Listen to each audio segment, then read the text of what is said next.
quando terminou o governo militar, começou então a nova república, como foi chamada, em 15 de março, né, de 85, eu acabei indo para o Ministério da Educação, a convite do Bruno da Silveira, que assumiu a SEED, para coordenar o esporte escolar. E, nesse momento, também foi criada uma comissão dentro do Ministério da Educação para a reformulação da educação especial no Brasil.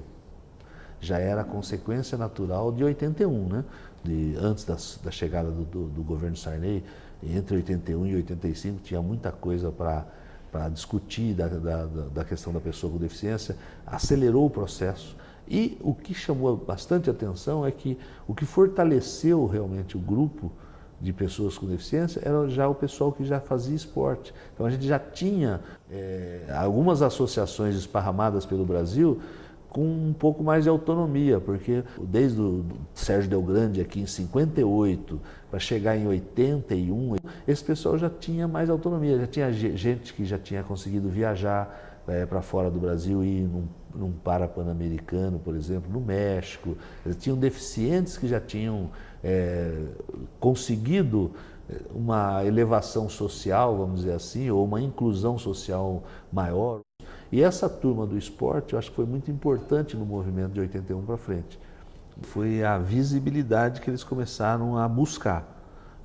Agora, o que eu queria dizer é o seguinte, que em 85, com a chegada, né, da dita Nova República, impulsionado por tudo isso que já vinha acontecendo, uma das questões que entrou em pauta foi a reformulação da educação especial no Brasil. Então formou-se na época um grupo de trabalho com os melhores especialistas, do Dr. Hilton Rocha, na época, que era um dos grandes oftalmologistas brasileiros na área da deficiência visual, a doutora Dorina Noil, em São Paulo, passando por pessoas da área da educação, Sara Couto César, no Rio de Janeiro, que era do Senesp, na área da deficiência intelectual, Lisair de Moraes Guarino, que era da Sociedade Pestalozzi, o pessoal da APAE, Dona Alda, aqui de São Paulo.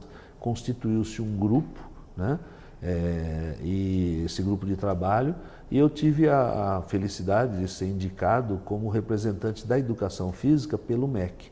Ao final, fechou o trabalho e apresentou ao presidente Sarney, na época, no começo de 87, com duas propostas que foram imediatamente adotadas pela presidência da República.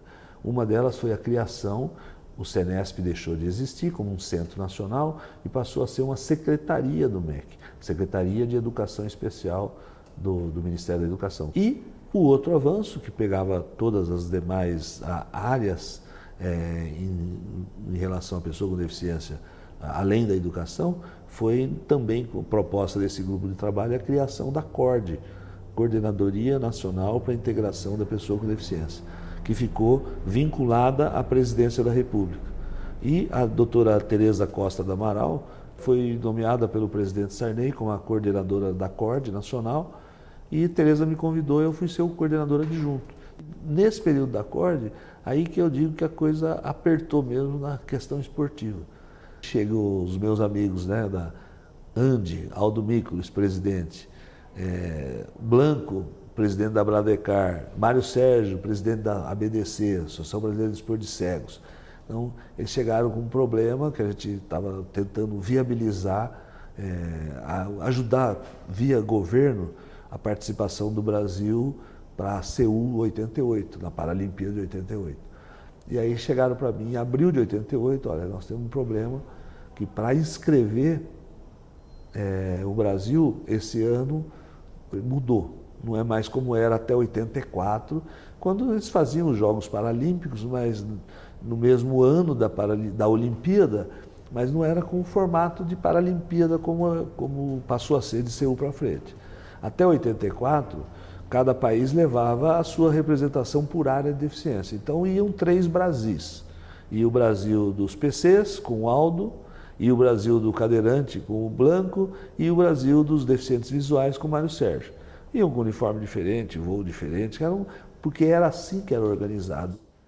Então nós reunimos lá e começamos a discutir como vamos fazer isso. O Blanco, na época, nessa reunião, que para mim é histórica, propôs então que a gente criasse o Comitê Paralímpico Brasileiro. A solução que a gente tem é a gente criar uma comissão paradesportiva brasileira. E isso pode ser feito por uma portaria intergovernamental. Em junho de 88, ele cria a Comissão Paradesportiva Brasileira para preparar a participação brasileira nas Paralimpíadas de Seul. E compõe essa comissão o Ministério da Educação, porque era o responsável pelo esporte, não existia Ministério do Esporte ainda, através da SEDMEC, um representante, a CORD nacional, porque era o órgão responsável pelo deficiente, e as 3 entidades esportivas regularmente existentes no Brasil na época, que era a Bradecar, da cadeira de rodas, a ANDI, dos paralisados cerebrais, e a ABDC, que era dos cegos. Então, em 5 integrantes, cabendo ao indicado pela CORD a coordenação e presidência do grupo. Então, eu acabei sendo involuntariamente o presidente responsável pelo Comitê ou Comissão Paradesportiva Brasileira de 1988,